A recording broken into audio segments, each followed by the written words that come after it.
La palabra Vayikra y llamó está escrito con una alef de tamaño más pequeño que las demás letras. Esto está escrito en la Torah así.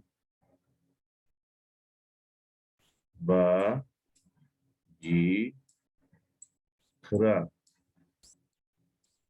En el pergamino de la Torah ve una alef más pequeñita que el resto de las letras. Ya hemos visto en otras clases, hemos dado otras razones, hay que dar otras razones.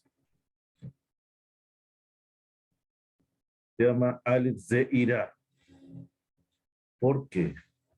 Explica el Midrash que la letra alef pequeña es un testimonio de la proverbial humildad de Moshe Rabbeinu.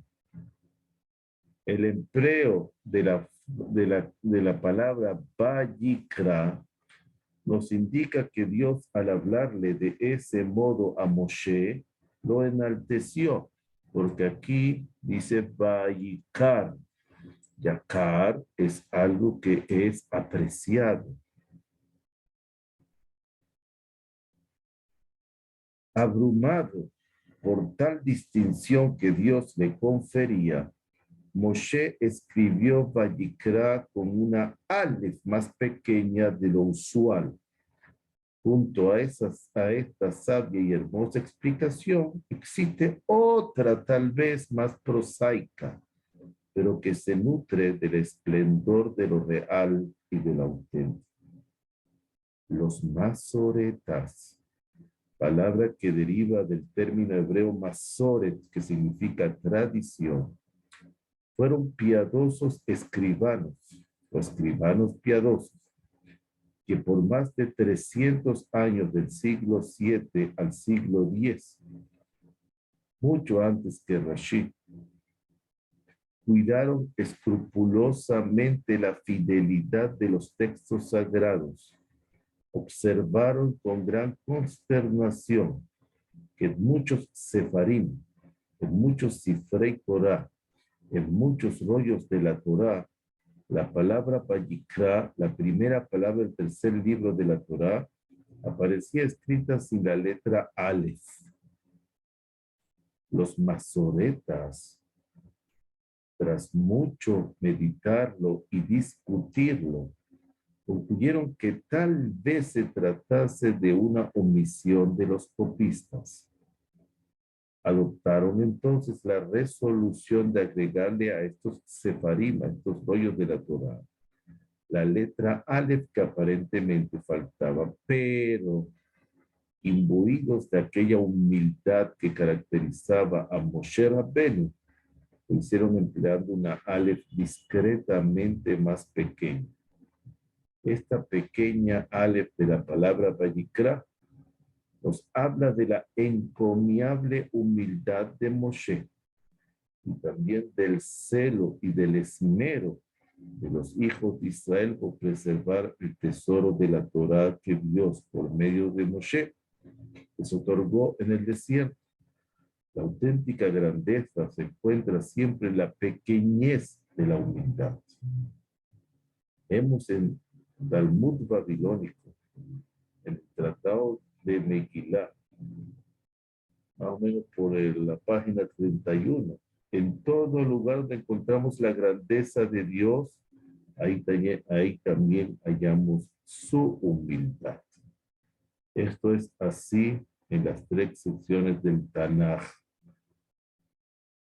En la Torah, en el libro de Devarim, dice así: Dios, vuestro Dios, es Dios de los dioses y amos de los amos. E inmediatamente dice: hace justicia al huérfano y a la viuda. Es decir, lo más alto se va a venir a ocupar de los más débiles y desposeídos de la sociedad humana.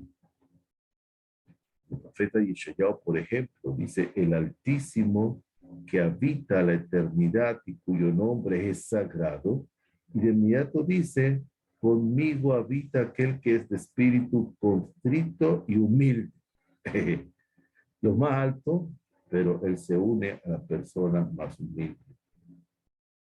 En Tehillim, por ejemplo, dice, canten al Todopoderoso, entonen salmos a su nombre, enaltezcan a que cabalga en los más altos cielos. Y de inmediato dice, Padre de huérfanos y defensor de oprimidos.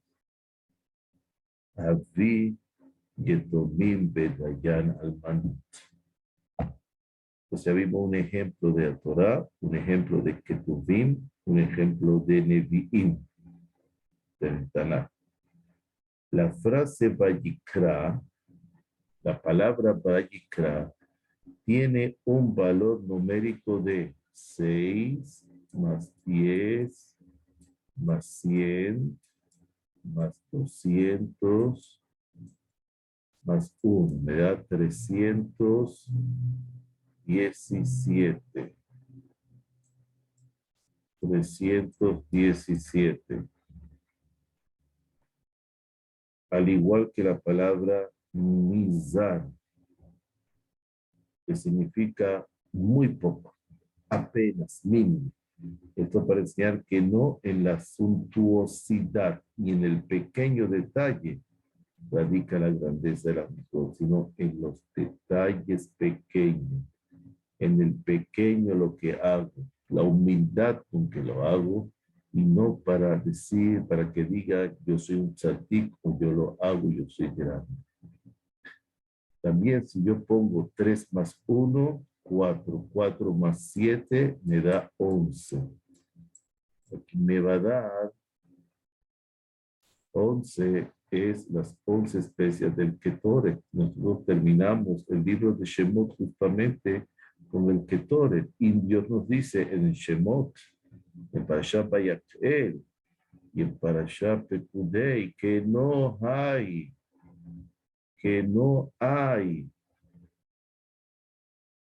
una ofrenda tan grande delante de Hashem como el Ketoret, el incienso.